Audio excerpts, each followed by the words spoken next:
6 tentativas de golpe do bolsonarismo. Vamos ver quais foram todas elas?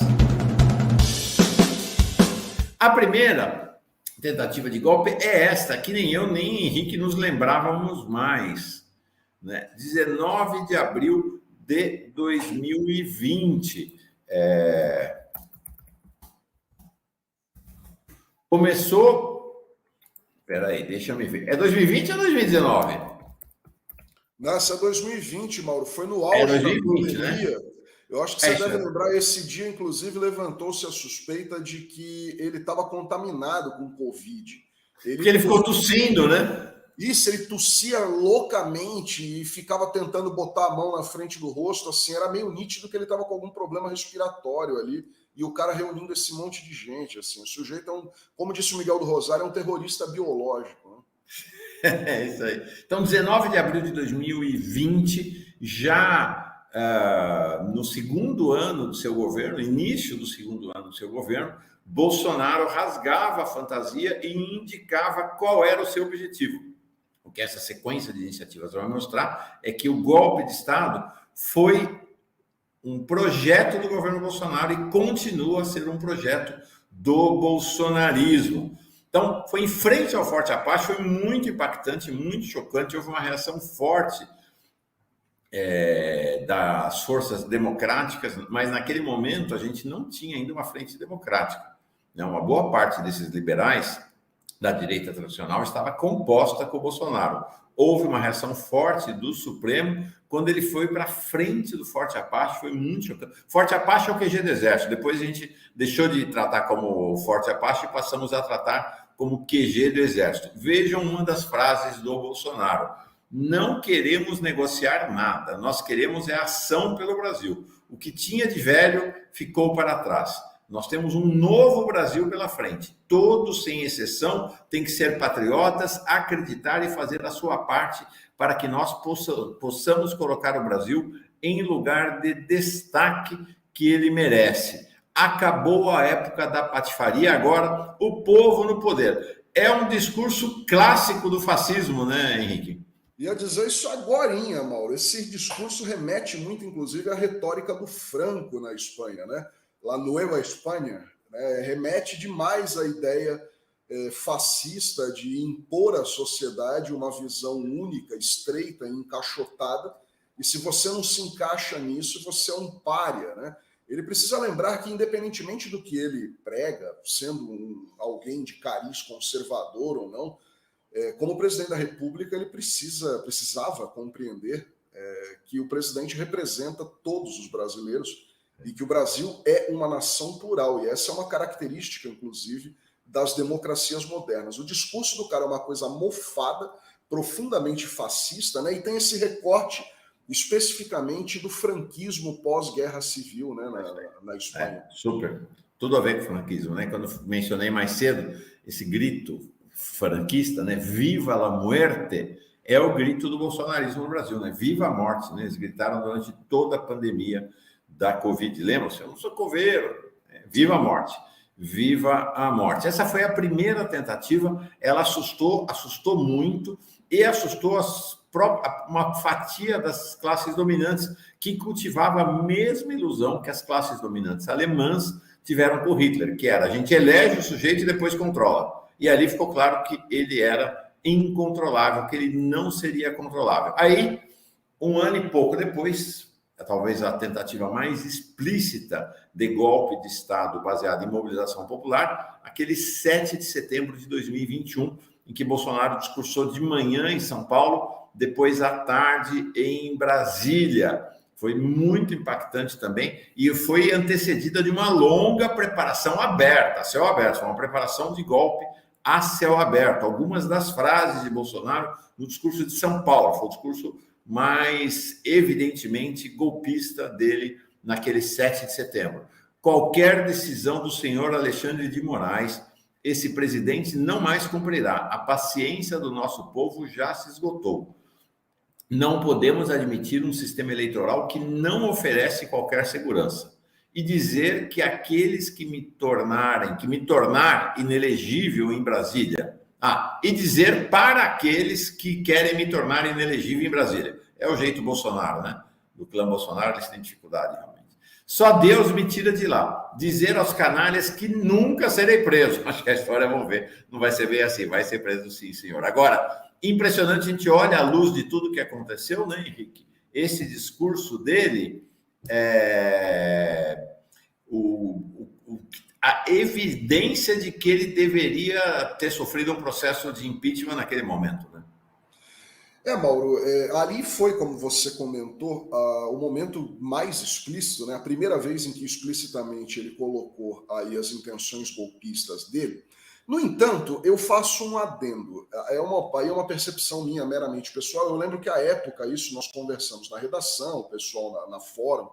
Sabe que foi nesse dia também, na verdade no dia seguinte, né, no 8 de setembro. Foi a primeira vez também que eu fiquei com a impressão que, claro, ele era um golpista, mas era um sujeito profundamente covarde e fraco.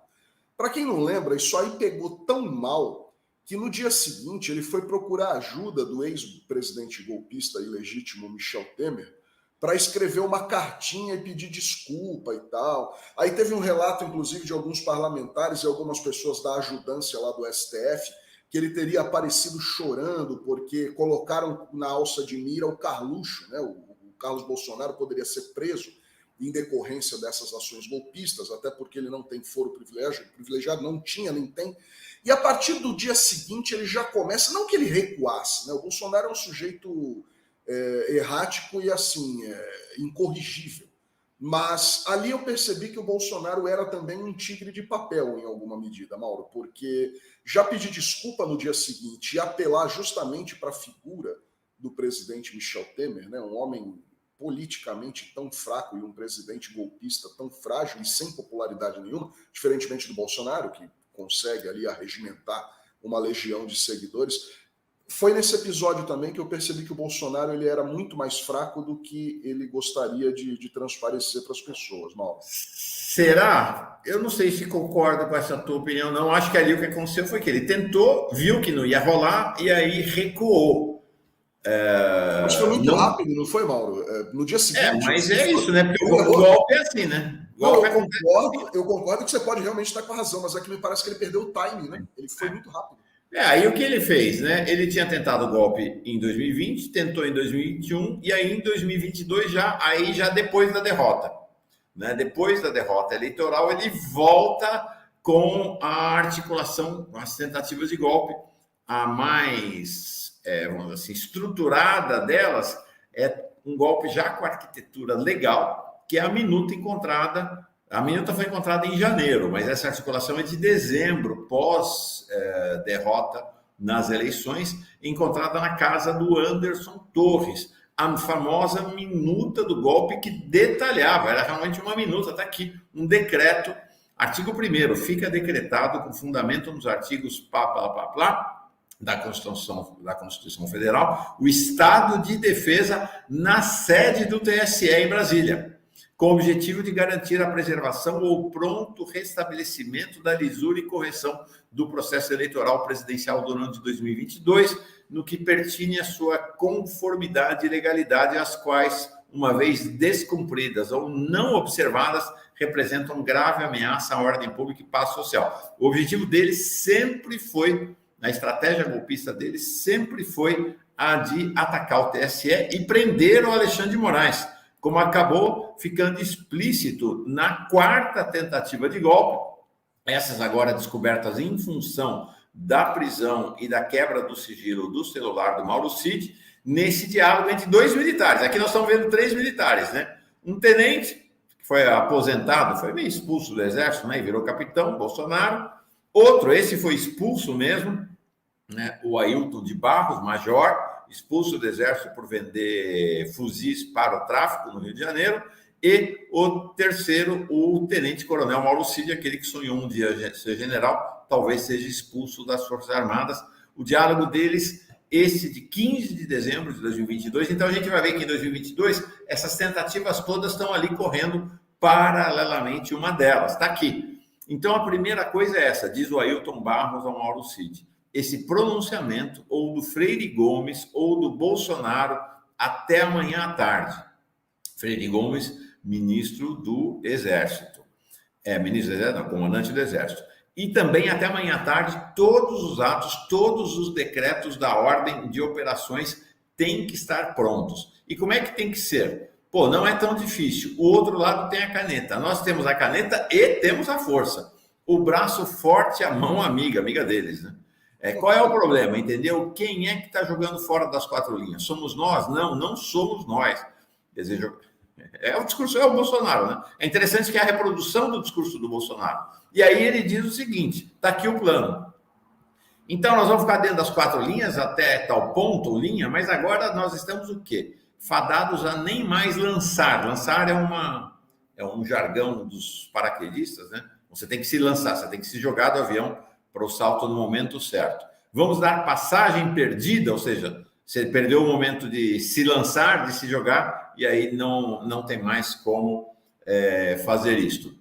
Aí, nessa ordem de operações, nos decretos, nas portarias que tiverem que ser assinadas, tem que ser dada a missão ao comandante da Brigada de Operações Especiais de Goiânia de prender o Alexandre de Moraes domingo. Veja que o TSE e o Alexandre de Moraes foram o tempo todo o alvo deles. Na casa dele, como ele faz com todo mundo, como se ele fizesse isso com alguém. Aí, na segunda, ser lida a portaria ou as portarias, o decreto ou os decretos de garantia da lei e da ordem e botar as Forças Armadas, cujo comandante supremo é o presidente da República, para agir. Senão, nunca mais nós vamos limpar o nome do glorioso Exército de Caxias. É isto aí. O comandante da Brigada de Operações Especiais de Goiânia é o general Carlos Alberto Pimentel, ao qual o Ailton de Barros, que participa também da quinta tentativa de golpe, né? Então, derivada dessa quarta, e ela aparece num diálogo entre Ailton de Barros e Elcio Franco. Vamos lembrar quem é Elcio Franco, né? Foi o braço direito do Pazuello, secretário executivo do Ministério da Saúde durante a pandemia, foi também assessor do Gabinete Civil. Ele é que apareceu na CPI com uma caveira, ele usava um pin de uma caveira. Viva la muerte, dizem eles. Está aqui, ó. É preciso, diz o Ailton de Barros para ele. E o diálogo dos dois é muito interessante, tanto o diálogo dele quanto o do Cid, né? Era uma articulação, não era um sujeito fazendo proposta, não, era uma articulação. É preciso convencer o general Pimentel, mais uma vez, o general Carlos Alberto Pimentel, comandante da Brigada de Operações Especiais de Goiânia. É preciso convencer esse alto comando de merda que não quer fazer as coisas, é preciso convencer o comandante da Brigada de Operações Especiais de Goiânia a prender o Alexandre de Moraes. Vamos organizar, desenvolver, instruir e equipar 1.500 homens, já tinha até o tamanho. Essas brigadas especiais de Goiânia, elas são capazes de chegar em questão de minutos em Brasília e são as tropas da elite do Exército Brasileiro. É com elas que eles estavam contando. Finalmente, a sexta tentativa de golpe, a tomada dos 3 poderes na esplanada dos ministérios, né? O poder executivo, o poder legislativo e o poder judiciário. Estas foram, Henrique, as 6 tentativas de golpe de Bolsonaro e do bolsonarismo. Haverá mais?